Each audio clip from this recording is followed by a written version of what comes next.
Welcome to Getting Sketchy Live, brought to you by thevirtualinstructor.com. And now, let's get sketchy. Hello there, everyone. Matt here with thevirtualinstructor.com, and welcome to Getting Sketchy Live, the greatest live broadcast in all of YouTube. I hope everybody is doing fantastic this evening. Tonight is going to be the last art making episode of the season. So this is episode 10 of season 15. And tonight I'll be doing the arting. And the reason why I'm avoiding using the word drawing is we're going to do a little bit of drawing tonight, but tonight we're going to be doing some painting. And I'm really nervous about it because you guys have wanted to see some painting here on Getting Sketchy. And I think I found a subject that might be perfect for a little bit of painting this evening. Plus, it's a little bit festive. It's a little bit kind of coincides with what we're dealing with here at this time of the year. So we'll take a look at that in just a minute. But like always, I'm joined by Ashley sitting over there. How are you doing this evening, Ashley?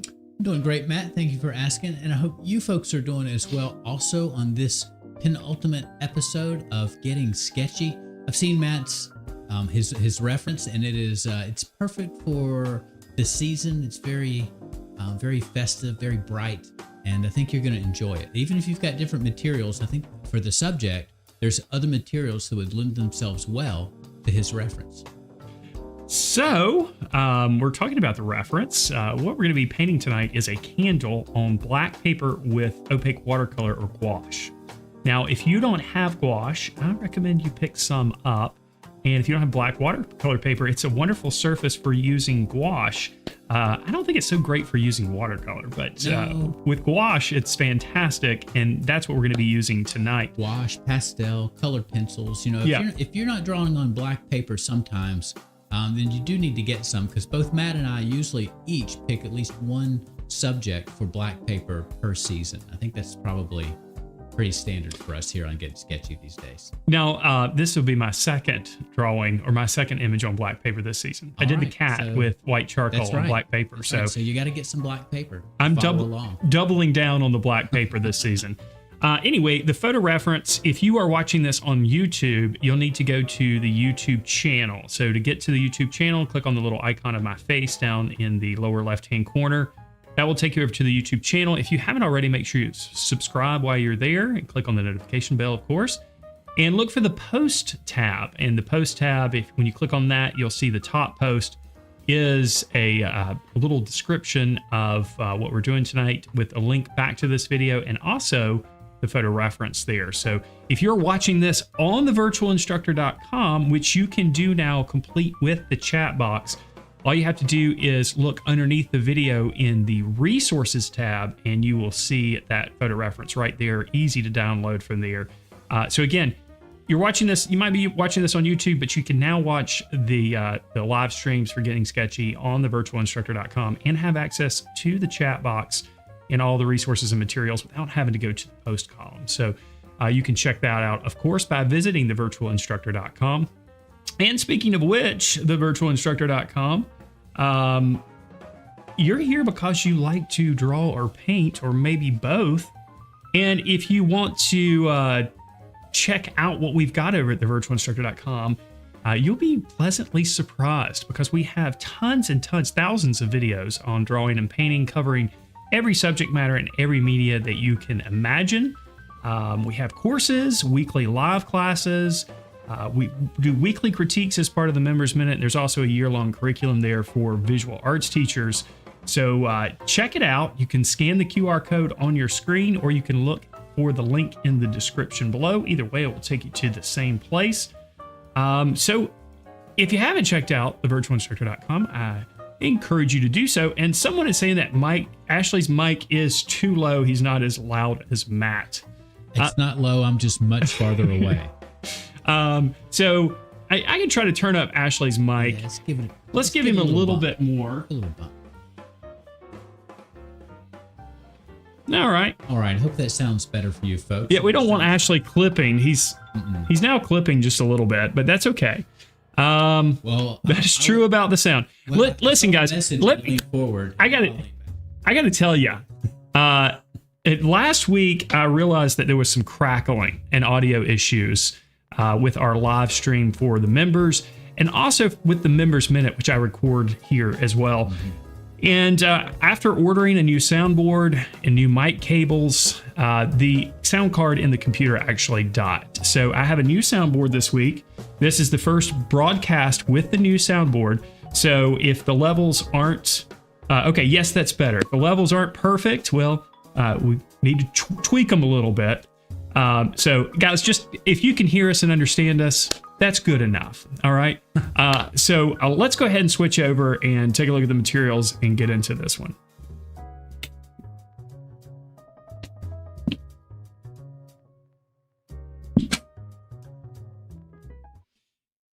All right, here's a look at our photo reference over here on the left. And here's a look at our black paper.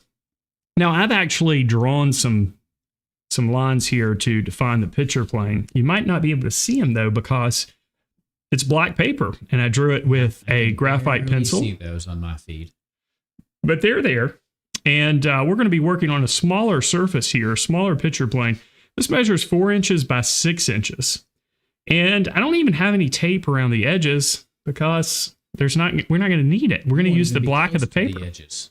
Yeah, we won't even get close to the edges. Exactly. We're going to use the black of the paper to be the black within the scene. So we're not going to be painting any black in here. We're going to be basically layering the gouache applications on the black paper to create the illusion that we're after. Now, gouache is opaque watercolor, and here's one of my tubes here. I'm going to be using Winsor & Newton Designer's Gouache, and there's a broad variety of different qualities of gouache out there.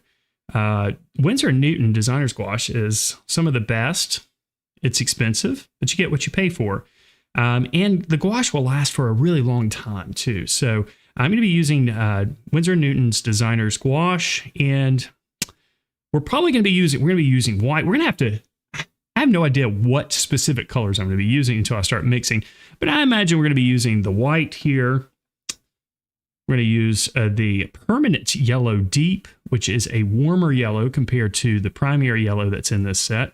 We're going to be using Spectrum Red, which is the warmer red compared to the cooler red that's in the set, which is labeled as primary red. Probably using some burnt umber in here. A little bit of yellow ochre,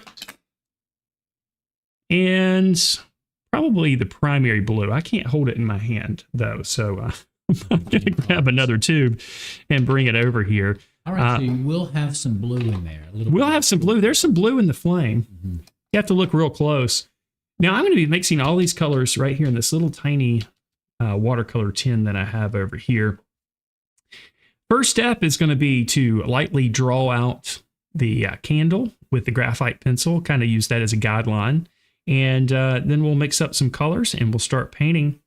And hopefully I can get this done in 45 minutes. We'll see. One thing I forgot to mention, though, is next Wednesday evening is Christmas Eve. So we will not be having a broadcast on Christmas Eve, either here at Getting Sketchy or for the members.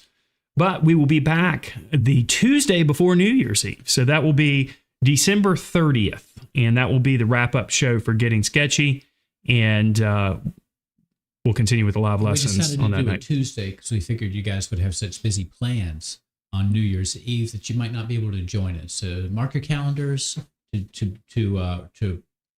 tune in for our critique show in 13 days instead of 14.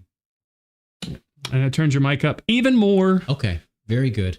People still say they're having trouble hearing you. Maybe it's me. Maybe I'm a quiet talker tonight. I apologize. Hopefully that last adjustment will even us out a little bit. I do want to say hello to Luke. Luke is in the chat. He is Thermo Godzilla Guy, and he is a student in my art class, and he's an excellent art student. So glad to see you in here today, Luke. Well, hello, Luke. Welcome. All right. I guess we're ready.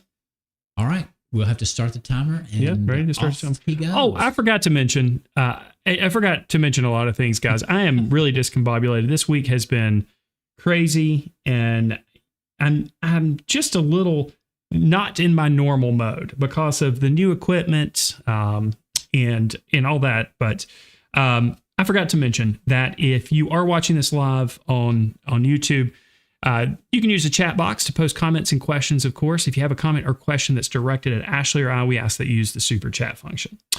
And that will get your comment predominantly displayed in the chat box, and we'll also give you a little cheer for that as well. All right, now we'll start the timer. 45 minutes on the clock, and it begins right now. So the first thing I'm going to do is I am going to figure out where the top of my flame is going to be. And it doesn't have to be exactly in the same spot as the reference, but I'm going to just get an idea of where it is and how far down it needs to go. And I'm going to bring it down to maybe a little over halfway down. Maybe a little more than halfway down. Right, a little bit more than half. And then we'll go ahead and give an indication of the wick. And I'm going to make the flame a little bit wider. You know, Matt has a lot of hard edges in this painting, but there's also the soft glow around the flame. So I'm anxious to see how he chooses to render that with the typically opaque watercolor or gouache. Gouache is a fantastic medium if you like your paintings to have a matte look, because it dries matte and it dries pretty fast, which is one of its advantages, like acrylic. But you can also re-wet it and continue to manipulate it after it's dry. So in that way, I feel like it gives us a little bit of an advantage over acrylic paint.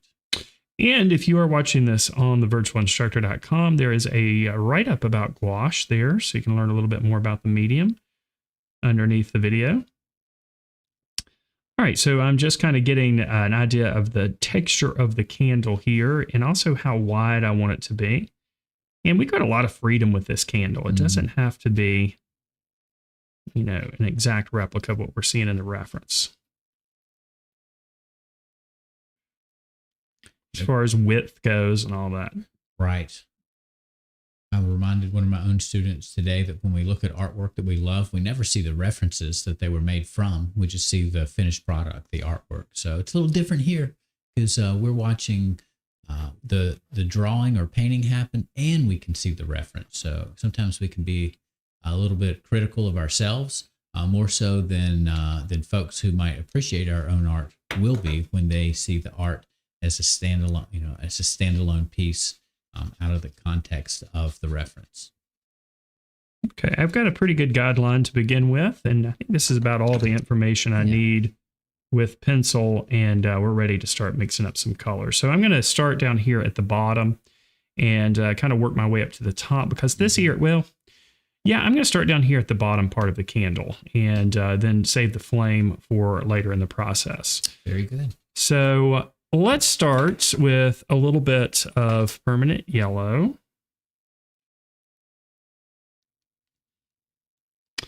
And I'm just going to squeeze out just a little bit here. And I can never squeeze out just a little bit.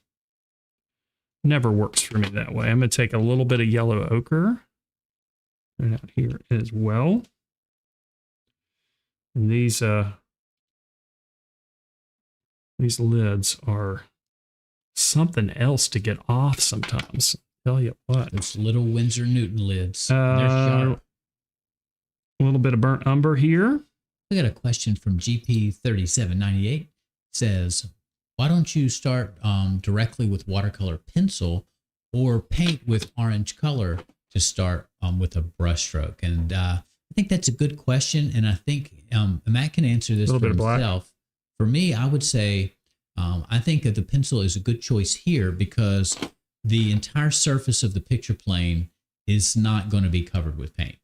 So if you were creating an oil painting on a white canvas and you were going to paint the entire surface of the canvas, you could definitely do your drawing with paint because you're going to probably cover most of the surface more than one time. So any incidental marks are going to be sort of worked into the painting and disappear into the painting. But here, if any marks were stray with a pencil, you can erase them. If they're stray with paint, you would have to go over them in the blacker areas with black paint. And the black paint, I promise, is not going to match the black paper surface. Just like the black in the reference in the background isn't the same black. It's even darker, actually, than the black paper. So by starting with the pencil, in this case, Matt can use that, keep it inside the lines or off of the parts of the paper that will remain raw.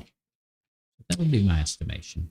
All right, for my brushes, I'm going to use some Grumbacher Golden Edge brushes. I've got 3 different sizes. They're all round brushes. I'm going to start here with a number 4 brush, and I'm just going to start mixing a color that's going to act as our base color. So I'm going to grab a little bit of the yellow, a little bit of the burnt umber, and look at that, pretty much mixed yellow ochre. You see that? Mm-hmm. Yeah. And just take a little bit of the red here.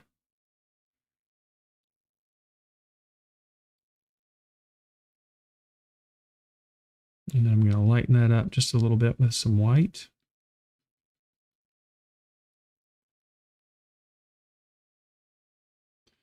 And we'll start up here just by painting the shape of the candle here. Looks like a good color so far. Very, very close match. I want to create a glow here. Notice how much the color looks lighter on the surface because it's surrounded by black. And on the palette, it's surrounded by the white of the palette.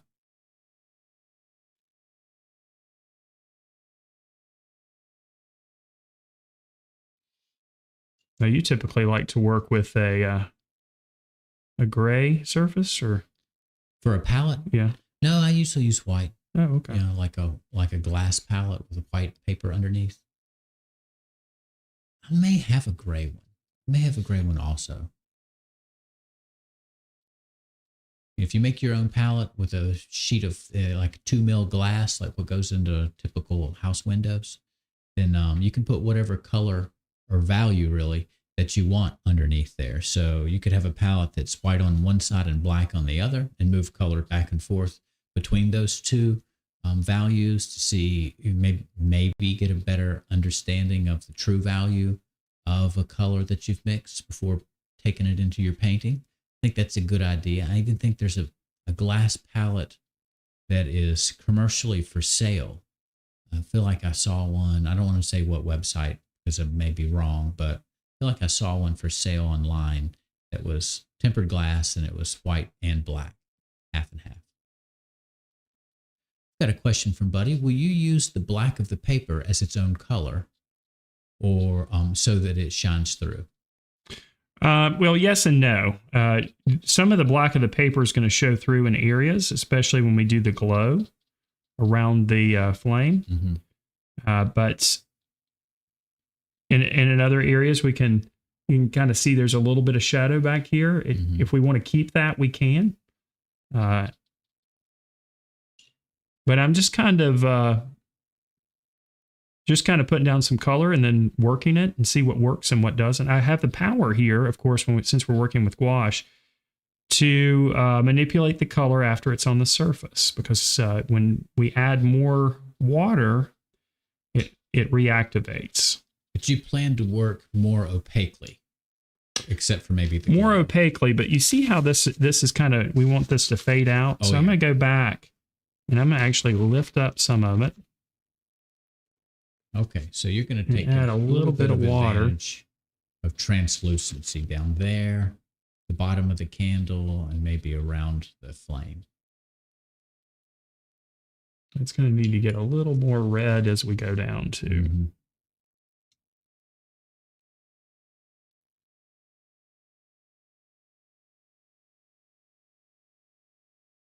Gouache is a great medium also to pair with other media, especially using gouache last, because you can go over another surface with it and lay down little highlights or lowlights, for example, over colored pencil. Colored pencil is a great medium to work, I guess, from lighter, or I guess darker colors over lighter colors. But it is a little tough to put light marks over top of a solid waxy area of colored pencil if you want those marks to be lighter than what's underneath. So gouache can sometimes bridge that little problem with colored pencil, and you can put some small light marks on top of a solid waxy colored pencil surface, and they show up really well.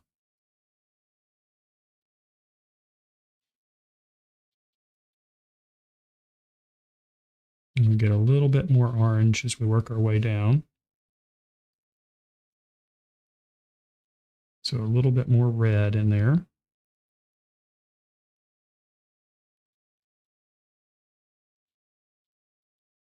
Lord Engine is remembering a Rembrandt painting with the old woman and the candle. It's been one of his favorites. And I was thinking about some paintings with candles before Matt started that are some of my favorites too. Of course, candles were very common in old world paintings because they were a source of light, not just for decoration and atmosphere like we use them for today.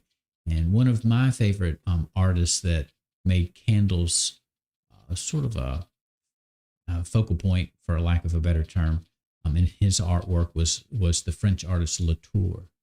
Lots of paintings of people sitting by candlelight, holding candles, holding their hand in front of a candle to shield the light, with the glow coming through the through their fingers from the light. Really cool.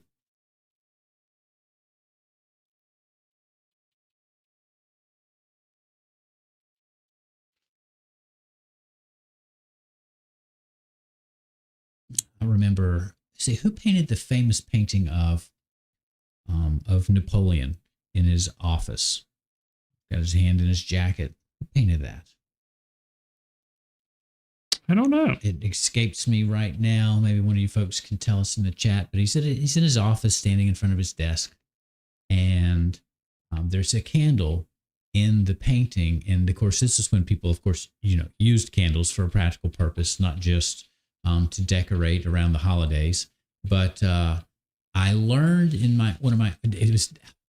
I wanted to say David. Thank you, Lord Engine. I wanted to say David, and I questioned myself. And I learned in one of my art history classes 20 some years ago that maybe longer ago than that the candle was short. And we don't really think about this nowadays because we don't really use candles, and we use other things to tell time. But it would have been understood that the candle being short meant that it was very, very late into the morning hours of the night, and that it was a demonstration of how hard of a worker Napoleon was, that he'd been up all night, poring over documents supposedly. And, you imagine what does an emperor do at 2 o'clock, 3 o'clock in the morning, but that the short candle meant that it had been burning all night, and he worked so hard for the people of France. So, I didn't really pick up on that. I didn't see it that way because I don't think about candles as being a representation of time. But I guess they would be if you used them all the time, and you'd get used to how far they would burn given a certain amount of time. Pretty cool. All right, just trying to mix more of a darker orange down here, but that still is a little orange. That's a little too red.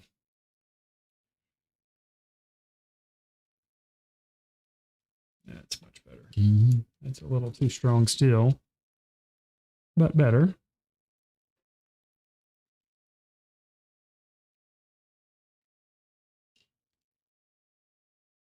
And while you work down there, the look color seems so light on the black surface, but you got to stay plenty far away from the lightest end of the value scale so that flame really feels brilliant when you get up there. Do you think you're going to use pure white in the flame?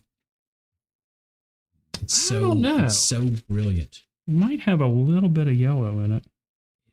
Probably does. I'd love to point sample that in Photoshop. I'm sure it would be yellow, but it's got to be so close to the top left triangle of a digital color palette. All right. Now I'm just going to use some water and go over the top of this area and just pull some of the color down and let it fade. Make it a little bit more translucent. It's called opaque watercolor, but that doesn't mean it has to say opaque. You control that with your saturation ratio of paint to water. Yeah, you can use gouache like traditional watercolor if you want. the molecules are bigger. Pigment molecules. Allows it to be opaque. Keith says the candles must be getting short here in the UK then. It's pretty late. Pretty late. Thanks for staying up with us. Paula asks, are you using Stonehenge paper? Yes. All right, yes. Black Stonehenge. Nice choice.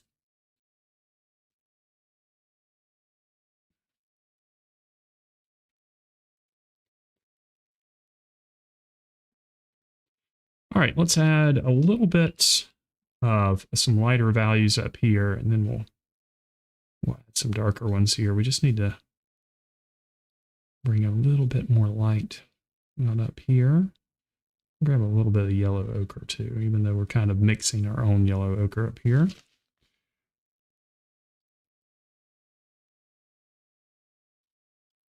And the second pass of color at the top of the candle is lighter, but it's also, it's also building up the opacity of the paint.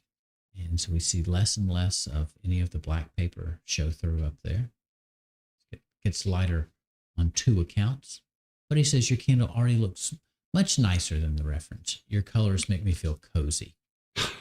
Thank you, buddy. Warm and cozy. What a wonderful comment there.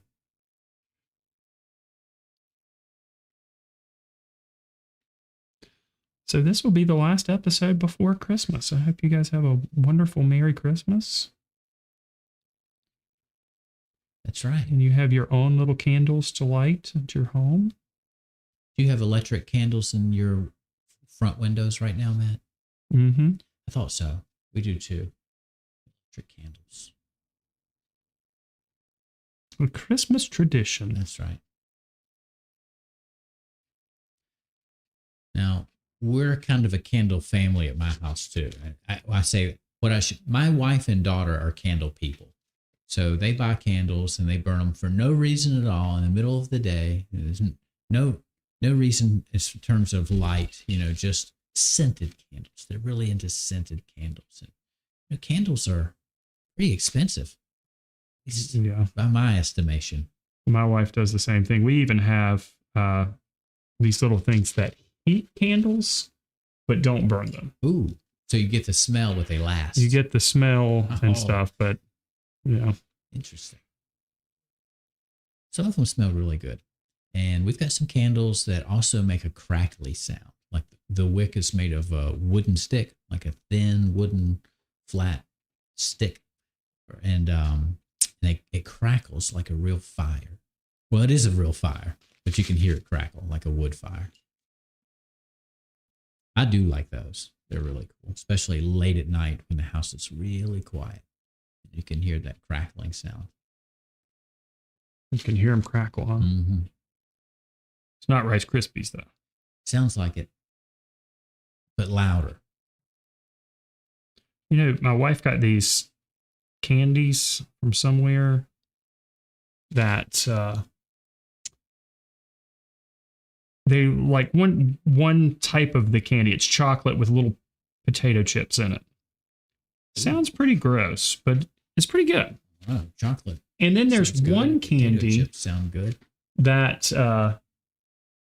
had pop rockets in it. How about that? You remember those? I had some today, Matt. And I didn't know it. So Pop Rocks today. When I put it in, it started popping in my mouth. I was like, what in the world is this? Boy, if you didn't know what Pop Rocks were and somebody gave them to you, it would be pretty alarming. I'd lose your mind. Yeah. I can't believe it's so synchronous that you mentioned those. And I haven't had Pop Rocks in decades. And I had some today. And then here you brought them up. So what a strange world. Okay, I'm going to add a few little highlights here, and then I'm going to add a few little dark pieces of texture and things, those little dark areas that are in there. I don't know how much variety we're going to have time to get in there, but it says I still have 25 minutes, so I must be making pretty good time. So another question about your paper, Matt, and it is Stonehenge black paper. And yes. Is it watercolor paper? Stonehenge black watercolor paper. Okay. And do you know the weight? Is it like 140 pound? Any idea there? 140 pound. All right. So that's the in terms of watercolor paper. That's kind of the medium weight. Still pretty heavy. And you do use, of course, Matt's using water and to activate his paint, and he really has to with the Winsor Newton. It is like he said before. If you do splurge and get the Winsor Newton Designer's Gouache, it will last a long while, and that is because it's so concentrated. You almost can't use it without some water, but you're not using as much water as you would with traditional watercolor. And then if you were to use a not bad but lesser quality gouache like the Reeves, I think Reeves makes a good sort of student grade, I guess is maybe the term, set of gouache. It won't last as long, but it's cheaper and it's a little bit thinner, and you are able to paint with it pretty well without adding any water. But again, that's why it gets used up a little bit faster, because you don't have to thin it out, so you end up using a little bit more paint. So it's great to paint with gouache on watercolor paper, but it doesn't necessarily have to be watercolor paper.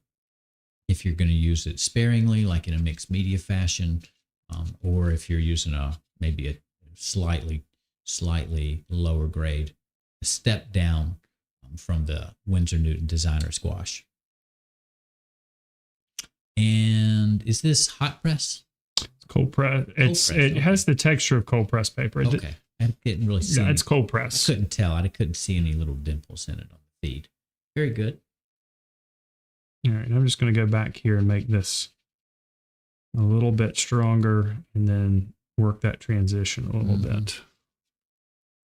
Just a little bit more. I feel like it needs a little bit more opacity down here. Do you feel less rushed creating these gradations, knowing that it reactivates? Take a little bit of... less rushed is not part of my vocabulary. Not right with now. the timer going, I guess. No,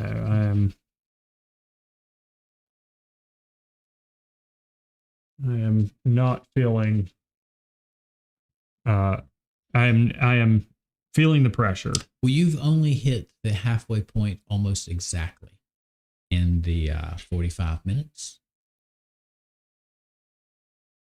You've got a nice gradation of colors there that change from light to dark, and also through the spectrum, kind of yellow orange down to red orange or red. I think you're doing well on time.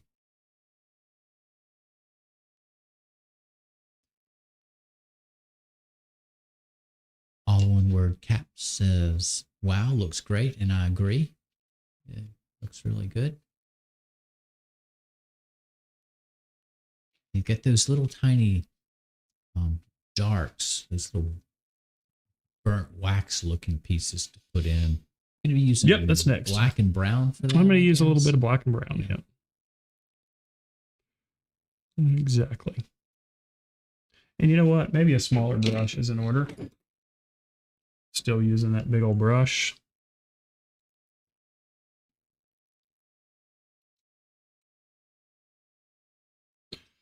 All right.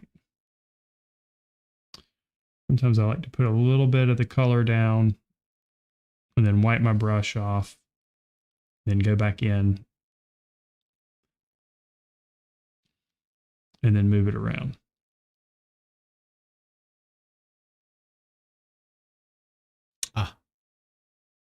All one word Cap says Mary Elizabeth. I'm sorry, I couldn't remember. These new YouTube handles are still throwing me off a little bit. But he says, Ashley, someone did mention the need of color mixing. You did a wonderful lesson within your oil painting course. Do you remember any lesson on the blog? There is a lesson on the blog about color mixing, and particularly with regards to mixing browns. You know, different ways to, of course, Matt has a brown on his palette, which is, you're using burnt umber, and I'm a big fan of raw umber, which is a bit more neutral. But if you don't have a brown, then you can mix it with your complements. And I think red and green are a great pair to put together for a pretty standard sort of chocolatey brown, but depending on your paint set and the specific pigments in your paint set, try the other complements as well. And if you want to know a little bit more about that, you can check out that blog post on how to mix brown. Was she asking specifically about brown or? No, just color mixing in general. Okay. Well, then there's lots of lessons over at thevirtualinstructor.com on color mixing. In fact, there's a whole workshop that we did. Ashley and I did that together on color mixing. You remember that, Ashley? Where we matched colors? Yeah. We picked a color and both looked at it and then worked to mix it at the same time. In every course that uses color media, there is a section in each one of those courses on color theory and color mixing that specific media. When you're mixing colors, you want to remember that colors have 4 attributes. They've got their hue, which is their most obvious attribute. All the reds share the same hue, red. But then they also have their intensity, how bright or dull they are. There's their temperature, how warm or cool they are relative to other colors. And that's the one that sometimes throws people off the most because it's completely relative. Then, of course, they have their value, which is the most important element of art of all. How light or dark is it? And if you're thinking about all 4 of those attributes, then you can talk yourself through mixing a color. When you mix 2 colors together to match another, you can compare those attributes. Is it too light or too dark? Is it too warm or too cool? Or is it too bright or too dull? And then respond to that with more of one of those 2 colors you're mixing together, or with a third color maybe to mix in to try to achieve the intended outcome. So I like to talk myself through color mixing by addressing it's pretty much the 3 aspects. Hue is not really, you don't even have to consider hue. That's just its obvious color name, like from the color wheel: red, yellow, blue, orange, green, purple, that kind of a thing. But the other 3 attributes are where sort of the magic happens as to whether or not you're mixing the right color or not. And one thing about intensity, once you've mixed a color incorrectly and it becomes too dull,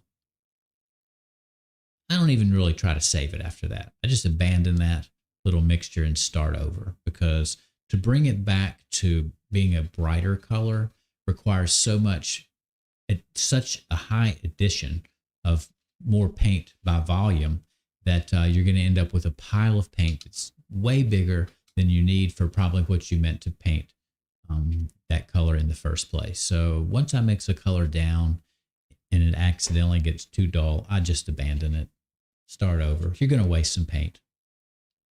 And it's not really a waste, because it's a step towards mixing the color that you want. You just don't necessarily use it on your canvas. It just stays on your palette. Eventually goes in the trash.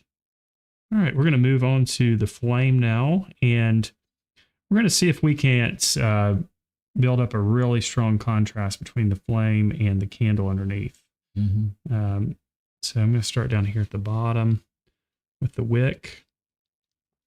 Looks like there's a little bit of an orangey hue down there before it goes black.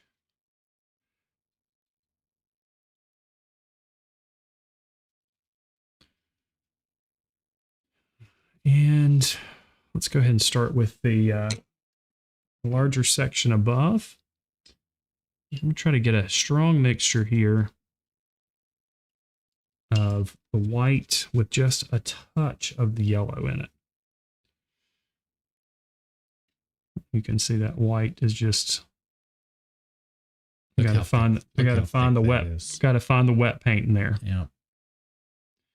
And we just want a little bit of yellow in there, just a touch.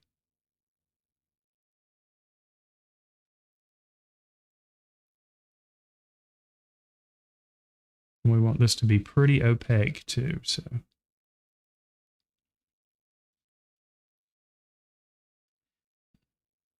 That's very opaque. The white in the designer's gouache seems to be the thickest of all of the paints that come in that set, as far as how heavy it feels and how much water it takes to just get it going. Charles asks, do you have to keep wetting the paint in the pan to work it? Yes. It dries very quickly. Yeah, gouache is a very fast dryer.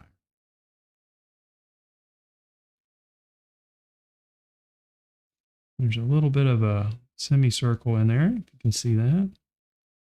So that's where we're going to transition from the lightest value, looks like.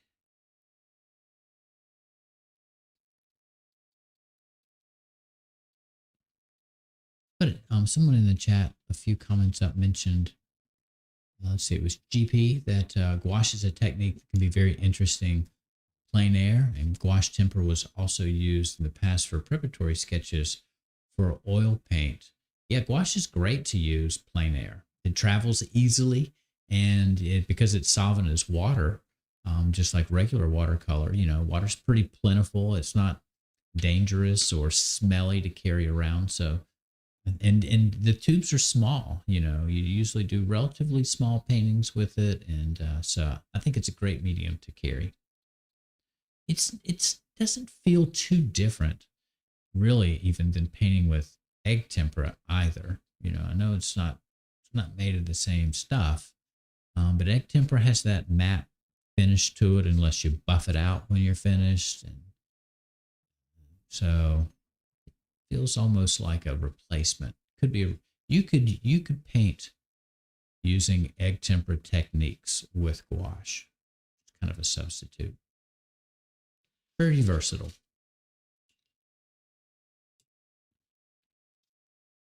All right. It's not opaque enough. We'll probably have to come back and cover this area again. Oh, yeah. We'll let that dry up a little bit. And then we're going to just add a little bit of orange.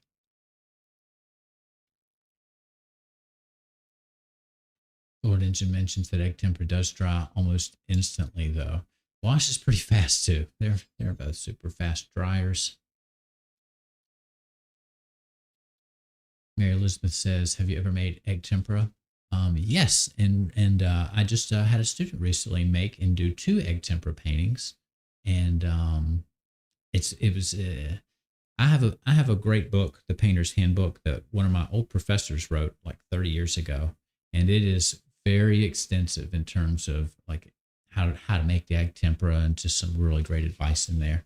But I have another student who raises chickens. And so one brought in her chicken's eggs for the other student to use for her egg tempera paint. So it was just like, old school, working in the Middle Ages. I mean, these were fresh brown and like bluish chicken eggs. It was great. The paintings are so fantastic. I just really wish that, it wasn't such a pain to make fresh every day. It is old school. Yeah. It was so cool. It's nice to see young people working in such traditional learning and using such traditional processes. I'm gonna bring down almost a ghost mark down underneath there with just a little bit of water in the brush. All right, let's go back and make this top part a little stronger.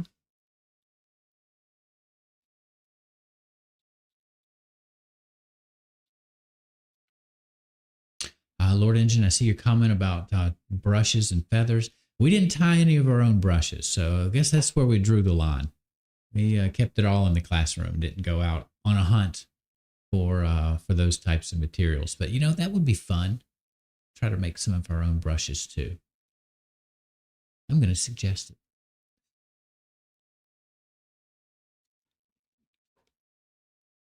All right, let's get a little bit of yellow in there. Use a little bit of water here. Maybe this, we'll stick with this brush. Now, some folks are talking about the Stay Wet palette, and it looks like it's available on Amazon. Is that I'm asking you guys in the chat? Is that one of the palettes that has like a sponge that's built into it, or it's underneath the the palette surface so that there's like a humid source, source of humidity there built into the palette? Does it help your paint stay wet while you're using the paint, or is it mostly to help your paint stay wet between painting sessions, like with a lid and a gasket?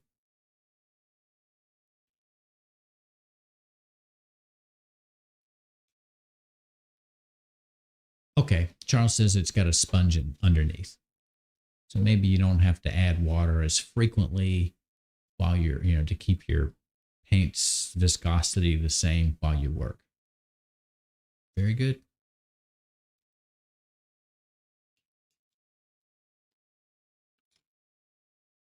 There are some clay cabinets like that that have built-in sponges so that you can store your clay work, your ceramics in process without having to cover it up or put it in a plastic bag and all that kind of thing. You just put it in a sealed cabinet that has sponge trays inside. I would love to get one of those. I think that would be really nice to have for ceramics.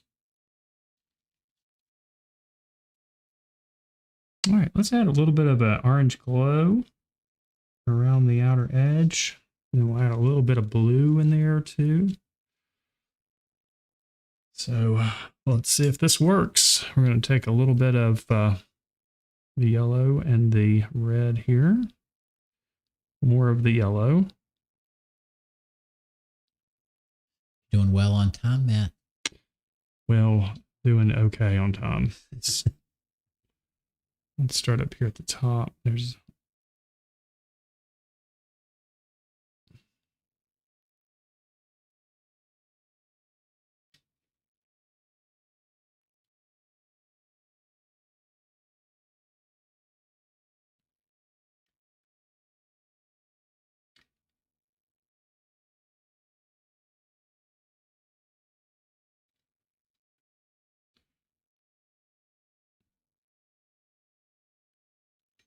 go ahead and bring this down.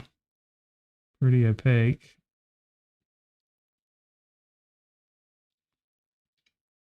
Pretty opaque right now. It looks like that orange haze kind of ends down there where the flame has that little semicircle that happens. Like where the whitish color stops, so does that glow.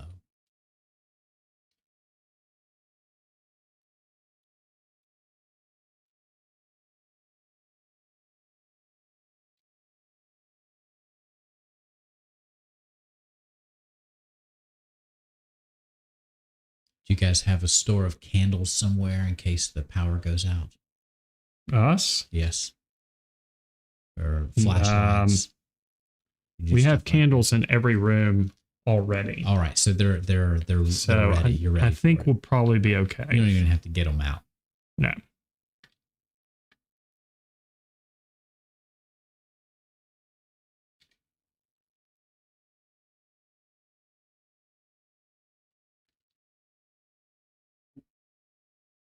Where Matt and I live, we don't really lose power that much. And if we do, it's more likely to be from something like heavy rainstorms than snowstorms. I know some folks, even in this area, have generators. We've lost power in snowstorms before. Yeah, especially if there's ice involved. And that is terrible. What's the longest you've gone without power around here? A few days. A couple of days. Yeah. All right, I'm going to take the brush with some water and nothing else on it. Just some water. I hope there's nothing else on here. And we're just going to try to pull this out a little bit.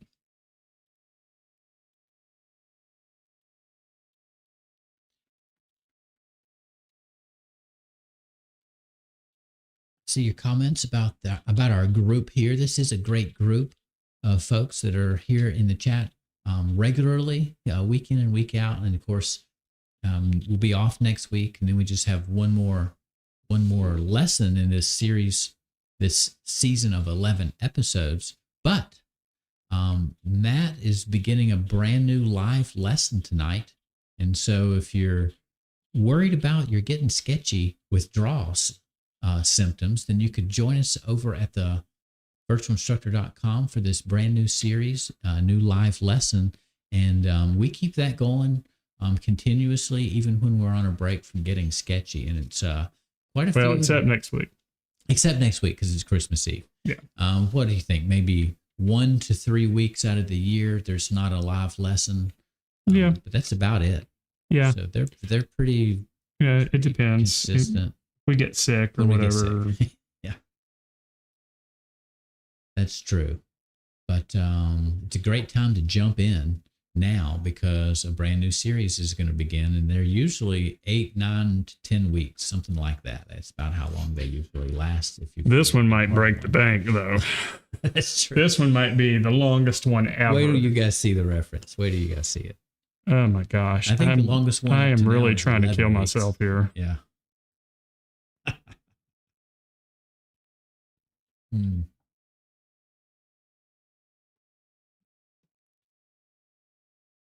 All right, we need to add a little bit of blue. And I would love to go back and work on the candle itself a little bit. We also need to bring out the wick a little bit. Let's add a little bit of blue here. I'm going to switch to a smaller brush. And I think this looks more like an ultramarine. What do you think? Ultramarine over cerulean? Yeah, oh yeah. I think so. And my lid just fell down into the abyss. Cerulean's got too much. Wants to be green too bad. Wants to lean towards green too much. Well, you know what they say. It's not easy being green. All right. Let's grab a little bit of this blue here. And looks like it's... Well, you squeezed out a lot of blue. I can't help it. I don't know how to not do You it. could paint an entire blue candle with all of that. Need to be just a little bit lighter. All right, Buddy says these live classes after Getting Sketchy are outstanding. So much to happily learn. And Terry says, I'm so excited about the new live lesson. That reference is wonderful and challenging is okay. Oh, so you've seen it. I'm glad you feel that way. I agree. I'm excited about the reference. I think it's super cool. It's got a nice sort of circular feel to the composition and juxtaposition of textures and nature and versus architectural structure. So there's a lot to talk about in there. Peter says he just saw the reference for the new live class. Holy moly. Yeah. We're going to draw the whole thing tonight as a practice sketch. Mm-hmm.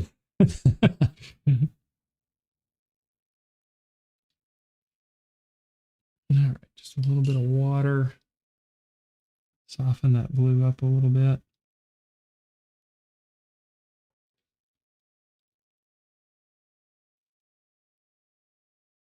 Well, we right. let folks in the chat kind of help you determine the direction you went for this new what you guys lesson. wanted. So, a popular demand.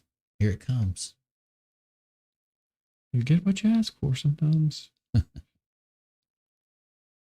right. Just going to paint in a few highlights here. Little shiny bits on the wick there.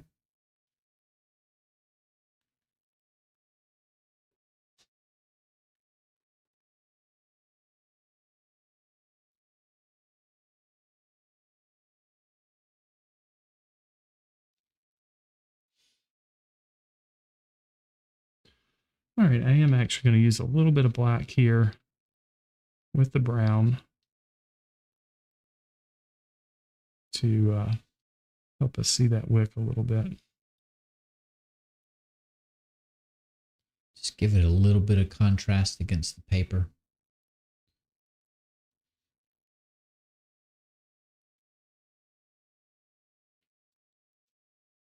Terry says, and we love how often you listen to what we want. You guys are great. Good listeners. Don't tell our wives.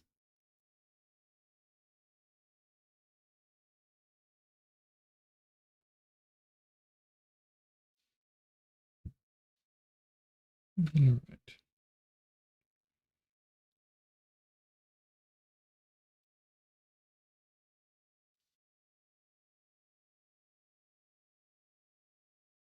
I would definitely love to work on this candle body a little bit more, but time is up. We just hit the timer. All right, I'm going to add just a little bit of an edge here. A little clarity in there. But he says, you two are literally bringing light into this world. Oh, well. Oh, thank you. Thank you. That's the best compliment I've had in a while. I really appreciate that. I really needed to hear that today. Thank you. Whoever said that. That was Buddy. Thank you, buddy. Silka says, I love the glow. It is absolutely stunning. Always so much to learn. I like it. Well, thank you. I wish I had more time on this. I really felt, you guys know I have avoided painting as much as possible here. I'm getting sketchy because it's just one of those things where you really feel like you need time. And it's not one of the things, it's not one of the commodities we have here. Sometimes in a painting, it takes an hour to feel like you're warmed up. Sometimes I hit my groove after about an hour. So you got some other tasks to go to handle besides just the putting the material on the paper. There's the mixing element, and that does take some time, different than when we're working with most of the drawing media that we use on Gettin Sketchy. Charles says, I could never hold a candle to you guys in art or banter. I don't know about the banter part. But thank you. Softening up that edge a little bit. Yeah, just into a the little blue. bit. And I'm going to tone down that blue just a little bit too.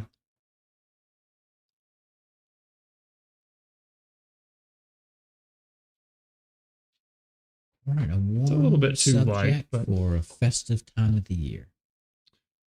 Yep, I think I'm just going to be calling this one finished. But if I had more time, I'd continue to layer over the top of this, and just gradually adjust the colors and the values. And really, for gouache painting, that's how I like to work. I like to go back in and continue to work areas and just add a little bit of water here and there, and gradually keep building, adjust some of the details. Because you can this little area that I'm working right here, I just put a little bit of brown in there, and then I can move it around.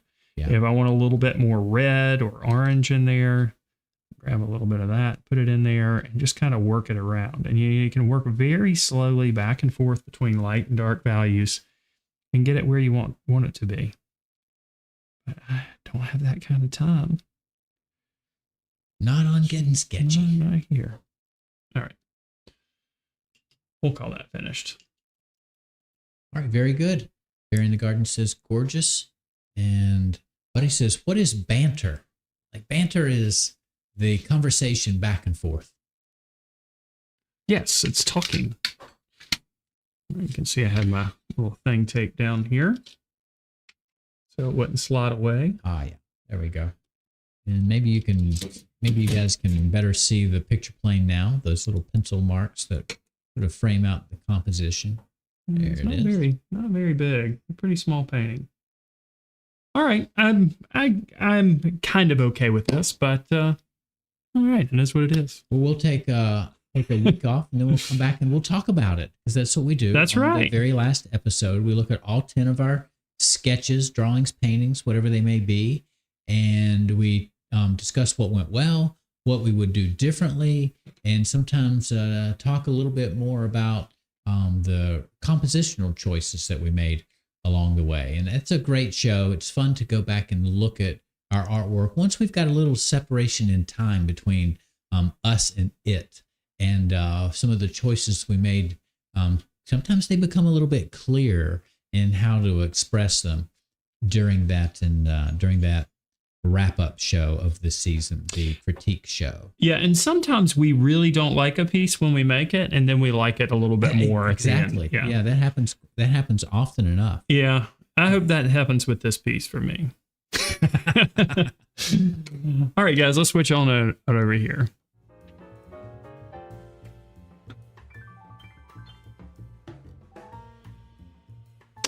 All right, guys, we always appreciate you guys joining us. I hope you enjoyed tonight's session, and we won't see you again until after Christmas. So I hope you guys have a Merry Christmas, and we won't be here next week, but we'll be here the week after that on Tuesday evening. So that would be December 30th. So make sure you subscribe to the channel if you haven't already. Make sure you comment on this video if you're watching the recorded version. And if you like this video, make sure you give it a like. Ashley, you got anything else for the folks? I would just iterate the same thing. Have a wonderful and Merry Christmas and festive time of the year. And during the Christmas season, I'm always happy for the people I spend time with, and I'm sad for the people that I used to spend time with on Christmas. So I'm sure we'll all be thinking about folks that we miss in our lives during the Christmas season as well. And I'll be thinking along those same lines with you. And I'll be missing you this Christmas. But we'll see you in 13 days. And somebody mentioned that we are, Ashley and I are like the light of the, we are lights in the world. Guys, everybody has light in them. So let your light shine, and especially do it this time of the year. Be kind and gentle and loving to everyone, guys. Have a wonderful week. Merry Christmas, and we'll see you in a couple weeks. Good night, everybody.